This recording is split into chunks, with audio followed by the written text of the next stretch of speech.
I have a bit of a jacket obsession. Last winter we did a huge roundup with some of my favorite styles. You all seemed to enjoy that video. I had an amazing time making it, so I thought I'd do an update for this year. We've got 5 different jackets in 5 different styles. Going to be going into some of the history behind the iconic designs, the details of the jackets, some really incredible options I can't wait to talk about. So let's just get right into it. First up, we have the brand new Heat Straps deck jacket. This might be the craziest jacket I have ever had the pleasure of testing. It just came out. I was lucky enough to get my hands on a pre-production sample unit to test and share with all of you. It's a super heavy duty, workwear inspired take on the classic military N1 deck jacket. Before diving into the coat though, I want to talk a little bit about the history of the deck jacket because it is fascinating. It was a follow-up to the classic Peacoat for the US Navy as their standard issue. It was actually part of the entire N1 system that included a bib and a soft helmet. It was first introduced in the early 1940s, and the original N1 actually used a Bedford cord or jungle cloth on the exterior and an alpaca wool lining for the interior.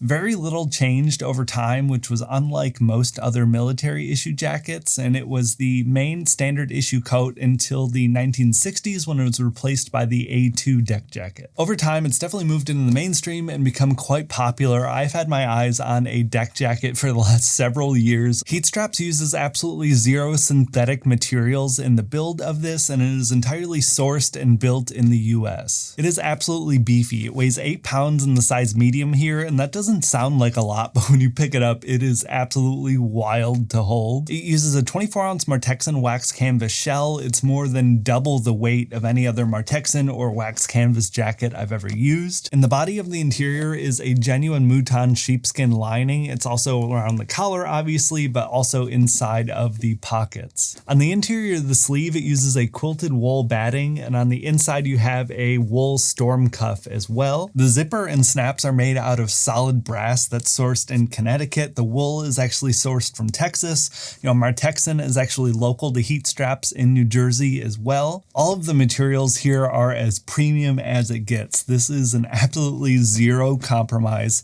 heavy jacket. It's honestly a little bit overkill for my use here in Portland. I do spend a lot of time doing winter camps in much colder environments further east into Oregon. That's where this would really shine for me personally, but this is something that is built for some extreme temperatures. I'm still working on breaking in the canvas. That usually takes a little bit of time with any wax canvas jacket, but especially a 24-ounce wax canvas here. Even considering that break-in period though, it is still quite comfortable to put on. They do have some nice back gussets here, so you do have some increased mobility and flexibility even though the coat is just so big and bulky. The original run sold out. They had way more demand than they had anticipated. They're actually relaunching this same colorway here as well as a V2 version in olive. That will have gone live a few days before this. I'll be sure to put a link in the description down below if you want to check it out. I'm a sucker for military issue watches and jackets and all of the history behind those iconic styles and designs, and this is absolutely a zero compromise version of that. It is truly wild and incredible to experience. This was also my first experience with Heat Straps. I'm really looking forward to potentially trying some more from them in the future. It's actually run by 2 firefighter brothers in New Jersey. It is a very small team based out of New Jersey that works on these. They just seem to have that zero compromise, best of the best mentality with what they're doing, and it is really cool to see. You all know I'm a sucker for that sort of thing. It gives us a lot to talk about and experience and share around here, but it's making things that are built to last. This jacket will absolutely outlive me, so hopefully, kids or family or someone can get this, in 50, 60 years when I have bit the dust. It's so cool though. I can't wait to take it out winter camping in some more extreme temperatures. Next up on the list, we've got another wax canvas. This is the Flint and Tinder Flannel-Lined Quilted Waxed Rancher Jacket. It's a bit of a mouthful, but this might be my new favorite jacket from Flint and Tinder. It's essentially their classic, flannel-lined trucker, but a winterized version of it, and it is as cool as that sounds. The Rancher is made in the USA as well. They have a little tag on the interior that shows the sourcing, just like the flannel-lined trucker. I always really appreciate that. This jacket also uses a Martexin sailcloth wax canvas, but this is in a 10-ounce version. The original classic Flannel-Lined trucker uses a 7 ounce. The Heat Straps deck jacket uses a 24 ounce. This is squarely in the middle here at 10 ounces. It definitely has a burlier feel than the Flannel-Lined trucker, but not too extremely so. It's a little bit longer in length, and then you have this quilted interior. So it just feels a little bit bigger and bulkier, but just ever so slightly. On the interior, you have 100% cotton quilted flannel lining, which feels really good and definitely a nice upgrade from the Flannel-Lined trucker that is a polyester flannel. This is 100% cotton. It's really nice and warm and soft to the touch. It actually has 4 ounces of insulation stuffed into the quilting, which is nice. On the sleeves is a silkier polyester lining, which I do appreciate. It makes taking it on and off much more easily. You're able to wear multiple layers without having to get them snagged up in there, which is a really nice touch. You have 8-wale corduroy underneath the collar here, which looks really nice, but you also have it on the sleeve interior, which is a really good touch. 2 chest pockets as well as 2 hand warmer pockets. The hand warmer pockets are flannel lined, which is a really nice touch, but they are not very deep. That's probably my one critique of this jacket.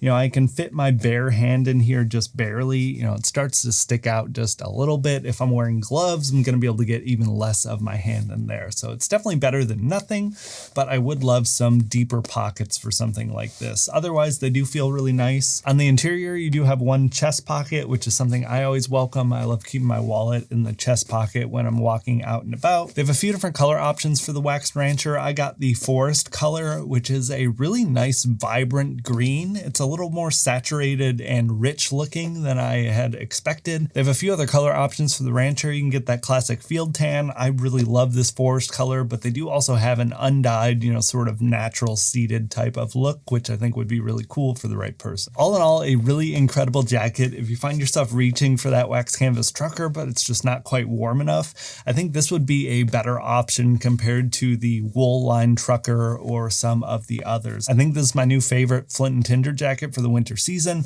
I just love the overall look, and the extra warmth and bulk from the heavier canvas feels great. Really quick though, before we get into our next jacket, I want to give a huge thank you to VAER for sponsoring this week's video. Today we're looking at a new release from their lineup. This is the VAER DS2 Meridian Dive Watch. It's inspired by the classic 1960s and 70s military divers. It avoids that oversized and heavy style in favor of a lighter and sleeker, no-nonsense type of package like the classic skin divers of that time. Inside is a Japanese Miyota GM12 quartz movement with a 40-month battery life. You have a 39mm case diameter and a single AR-coated flat sapphire crystal. It's the perfect size for my wrist and makes it really easy to throw on as a daily wear. The navy color on the dial is absolutely gorgeous. I really love how it interacts with the light. The watch face is extremely simple and straightforward with the date complication at 6 o'clock and some pretty great lume. I have it paired with a quick release khaki nylon strap, but as usual with VAER, it's compatible with their entire strap lineup. It wouldn't be a diver without some good water resistance. You have a locking screw down crown and it's rated for 150 meters and backed by VAER's 2-year waterproof guarantee down to the meter. It's simple and classic with a really great price point to match. Be sure to check the link in the description down below if you want to learn more. Huge thanks again to VAER for sponsoring this week's video. Shifting gears a little bit to something a little more tailored to our rainy Pacific Coast winters out here, this is the Haven Bellum jacket. This thing immediately caught my eye when it got released. It is so tough to find cool and stylish rain shells for our rainy season out here.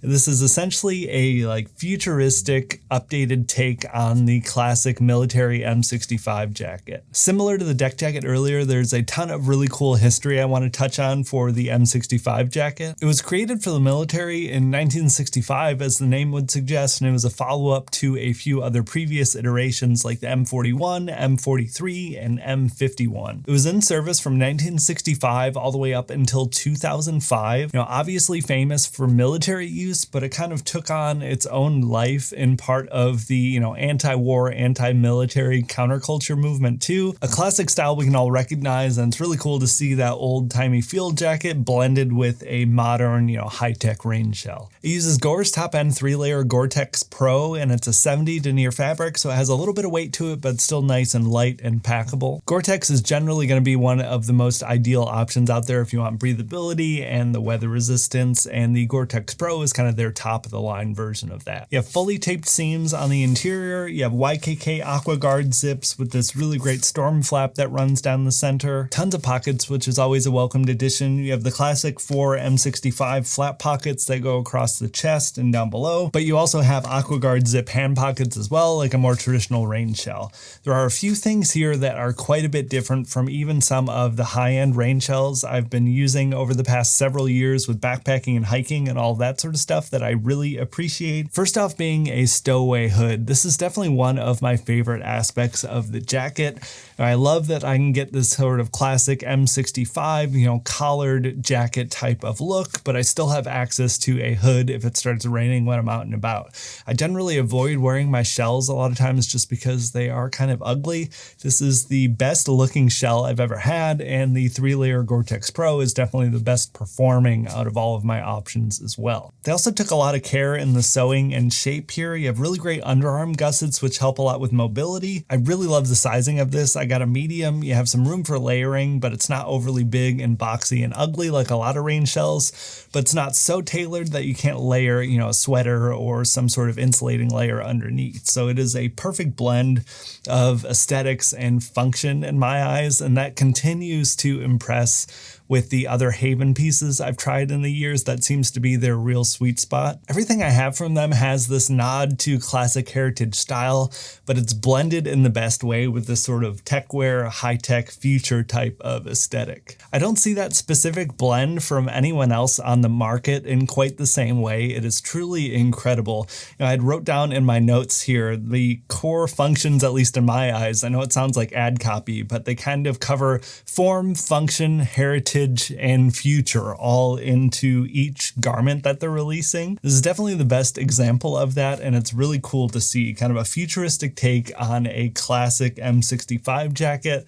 Is definitely my new go-to shell. They're based out here in my same weather climate. They're up in Vancouver, BC, so it's a little bit more extreme than it is down here in Portland, but you can definitely tell that they live in my environment with the way that they built and designed this. Truly top of the line and top tier with some great aesthetics to match. Next up, we have the Dreadnaught Peacoat from Aught Design. I've been missing a Peacoat from my jacket lineup for quite a few years. It's such an iconic style, and the Dreadnaught here is one of the best options I was able to find. Touching on some of the history really quick, backing up from the deck jacket that we had talked about earlier, the Peacoat can be traced back to the Dutch Navy from the early 1800s. It was popularized by the British Navy, and it was standard issue for most of the European militaries through the 1800s, and it made its way to the US Navy back in 1897, where it was the standard for the US Navy until that N1 deck jacket in the early 40s. Even though the Dreadnaught is kind of a modern take, it still kind of checks the boxes for the original Peacoats back in the 1800s. They used Melton wool, which is a little bit of a tighter twill weave compared to the average wool jacket of that time, or even now. The double-breasted style is also to increase that warmth and weather resistance. You had a little bit of a tighter waist, but a flared hip to be able to climb up ropes on the ships. The Dreadnaught basically checks all of those boxes from the original 1800s Peacoats. It's made with 100% pure Melton wool. It's a 28 ounce or 970 GSM weight. This thing feels substantial and beefy, but not too overbearing. It's made with Melton wool from Abraham Moon. That's a fabric mill that's been operating in the UK, more specifically Leeds, since 1837. And I believe that they've been in the same building since the early 1900s. I have a couple of other Melton wool pieces as well. It's one of my favorites. You get such an increase in the durability, but it's still nice and soft and wearable. You don't have to deal with anything unnecessarily scratchy. On the interior of the Dreadnaught, you have a lining fabric called Cupro.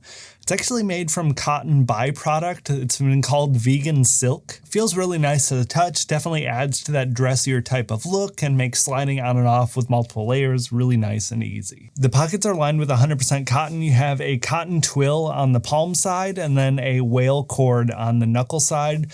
Feels really nice to the touch. And on the note of pockets, you have a ton of great options here. You have 2 hand warmer pockets. It's still a little bit higher up on the waist. In addition to that, you have the 2 flat pockets further down. And my favorite part on the interior, they match those same 4 pockets for interior pockets as well. So you have 8 total pockets. The collar looks really great up or down. I actually kind of prefer it up myself. You have a really great throat latch option as well.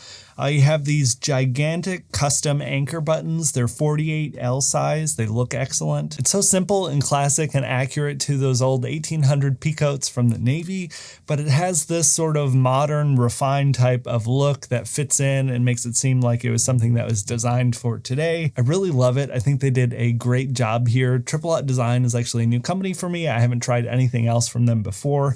After seeing this, I'm really excited to dive in and maybe check out a couple of other things. They're based in San Francisco here and do a lot of made in America products, but it definitely felt fitting, and I'm glad that they did build this in the UK just because of the nod to that, British Navy 1800s, classic style here. Last up, we have the Flint and Tinder Jackson Quilted Jacket. I know we've been going heavy on the high-end extreme versions of all of these classic styles. I thought it'd be fun to put something a little bit simpler in here. I saw this just come out recently and really loved the look, and I think it's even better in person. For being a newly released puffer jacket, I love the nod to that sort of classic heritage style here. On top of that, the history behind the original puffy jackets is actually a really fascinating story. The first ever puffier down jacket was worn in 1922 by George Finch. He was an Australian chemist, and he made it from balloon fabric and eiderdown. Later on in the 1930s, Eddie Bauer designed his Skyliner jacket after almost dying of hypothermia on a fishing trip. You should definitely check out the Iron Snail. He did an entire video on this story. It is super cool and fascinating. I've loved seeing his channel blow up over the past year. He deserves every ounce of credit he's getting. Really great. Definitely go check it out. I'll put a link in the video description. Getting back into the Jackson Puffy here though, this is definitely not an extreme cold type of jacket. I would say this operates best on its own in a 40 to 50 degree range. You can definitely layer up if you want more than that, but you have a lot of flexibility here. Wear a sweater, wear it below freezing, or wear it with a t-shirt and, have it be a nice spring or fall jacket. I think it works well for my milder winter climate here, but your mileage may vary depending on where you're living. It kind of has the weight and look more so like a shirt jacket because you don't actually have a zipper here. It is just a full button front. You have nylon for both the exterior and the interior lining. You have an 80-gram recycled poly insulation underneath. With the larger square baffles here and the snap chest pockets and the collar instead of a hood, it all kind of adds to that sort of, vintage heritage type of look, kind of a bit of a Western spin here, if I had to say. In addition to the chest pockets, you have two hand warmer pockets here that snap close. Unfortunately, no interior chest pockets or anything here. I really love this brick color. I think this is a nice addition. If you're looking for a puffy jacket, but don't necessarily want to go the, sort of outdoorsy, classic puffy type of look. If you want something that's a little bit more of a nod to that heritage style, like a lot of us, I think, appreciate, this is definitely a solid pickup. That is actually the last jacket we're going to be talking about today.